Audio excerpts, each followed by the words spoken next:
Welcome to the Explainer. Today, we're diving deep into something you probably never think about, but use every single second you're online. The invisible containers that hold all the world's data.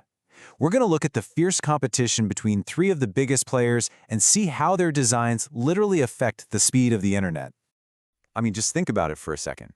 Every click, every swipe, every time you stream a movie or order a ride, boom, you're creating data. It's this non-stop massive river of information. And when I say massive, I am not exaggerating. We're talking about 2.5 quintillion bytes of data every single day. That's a number with 18 zeros after it. It's a number that just kind of breaks your brain to think about. So that's the billion-dollar question, right? How on earth do companies handle that data tsunami? It's not like you can just save all that to your desktop. You need a completely different, highly specialized game plan. And really, it all boils down to the file format, the digital container that holds all that information. In the world of big data, there are three champions slugging it out. So let's dive into the main event, the format battle between Avro, Parquet, and ORC.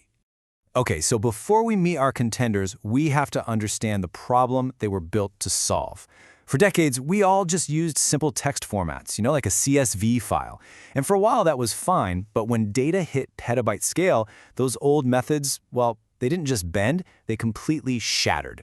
Yeah, I mean, look at this. The old ways were a total disaster at scale. They were painfully slow for computers to read. They took up way too much storage space because they didn't compress well, and you couldn't even split them up to have multiple computers work on them at once. It created a massive data traffic jam and forced a complete rethinking of how we store stuff.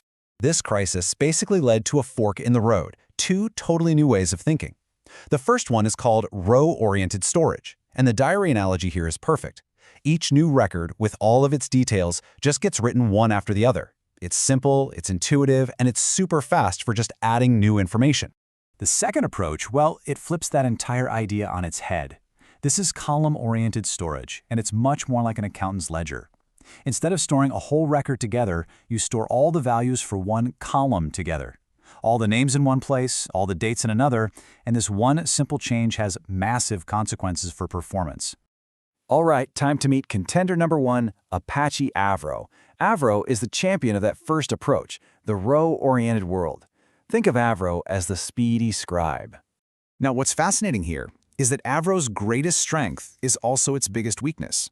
It's unbelievably fast at writing new data because it just appends new records to the end. But if you need to analyze just one piece of info, say the average price from millions of sales records, the system has to read the entire record for every sale, the price, the customer, the date, everything, just to throw most of it away. That's a ton of wasted work. But Avro has a superpower, schema evolution. So imagine one team at a company adds a new field to their data, like a phone number. Another team's app, which doesn't know about this new field, can still read the old data without crashing. In huge organizations where different teams are moving at different speeds, that flexibility is an absolute game changer. And that weakness in Avro, the slow analytical reading, is exactly what our next two contenders were built to destroy. Say hello to the columnar heavyweights, Parquet and ORC. These are the analytics aces. Parquet's secret sauce comes from this technique called Dremel shredding. It takes complex, messy data and breaks it down into simple, clean columns. So if you only need one piece of information, like the city from a customer's address, Parquet can go read just the city column, skipping absolutely everything else.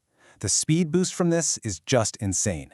Now, ORC has its own bag of tricks. It uses these built-in indexes to find data quickly, but its real secret weapon is something called a Bloom filter. Think of it like a spell checker for your data.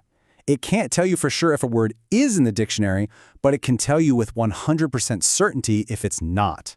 This lets it instantly rule out huge chunks of data without reading them, saving a massive amount of time. Okay, so we've talked theory, but how do these formats actually stack up in the real world? Let's start with saving space, which is a huge reason we use these formats to begin with, squeezing those petabytes down into manageable terabytes. And wow, the difference is just staggering. This chart says it all, because columnar formats like Parquet and ORC group similar data together, all the numbers with other numbers, all the text with other text, they compress like crazy. We're talking about shrinking file sizes by 80% or more compared to the original text file. That's a huge deal. So what about speed? Well, for those big analytical scans, like calculating a total sum across millions of rows, Parquet and ORC just leave Avro in the dust. It's not even a fair fight. But for those very specific, find the needle in a haystack kind of lookups, ORC's clever Bloom filters often give it a pretty significant edge over Parquet. So, we've got these incredibly efficient file formats. Problem solved, we can all go home, right? Not quite. As data volumes exploded yet again, a new problem emerged. It wasn't about the speed of reading one file, but the challenge of managing millions of them. And this led to the rise of table formats. So here's the crucial point. Even with lightning-fast Parquet files, query engines were wasting most of their time just opening up every single file one by one, just to read its metadata and figure out which files actually contain the data they needed. It was a huge bottleneck at scale. And this is where table formats like Apache Iceberg work their magic.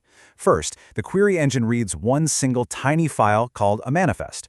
Next, it checks out the statistics in that manifest, which is like an index for the entire table. And based on those stats, the engine can figure out which files are totally irrelevant to the query and just skip them, without ever having to open them. It is a massive performance boost. Okay, so after all of that, Avro, Parquet, ORC, Iceberg, how does a modern data architect actually make a choice? What's the playbook for building a data platform today? The answer isn't to pick one format to rule them all. It's about using the right tool for the right job at the right time. Use Avro for what it's best at, Parquet for what it's best at, and so on. But there is a very clear dominant pattern that has emerged as the standard. And this right here is the modern standard. You ingest raw data using Avro, taking advantage of its incredible write speed and flexibility. Then, that data gets converted and compacted into the super efficient Parquet format for analytics, and the whole shebang is managed and made reliable by an Apache Iceberg table on top. It truly is the best of all worlds. This whole architecture, which people often call a lakehouse, is the current industry standard. But, technology never stands still.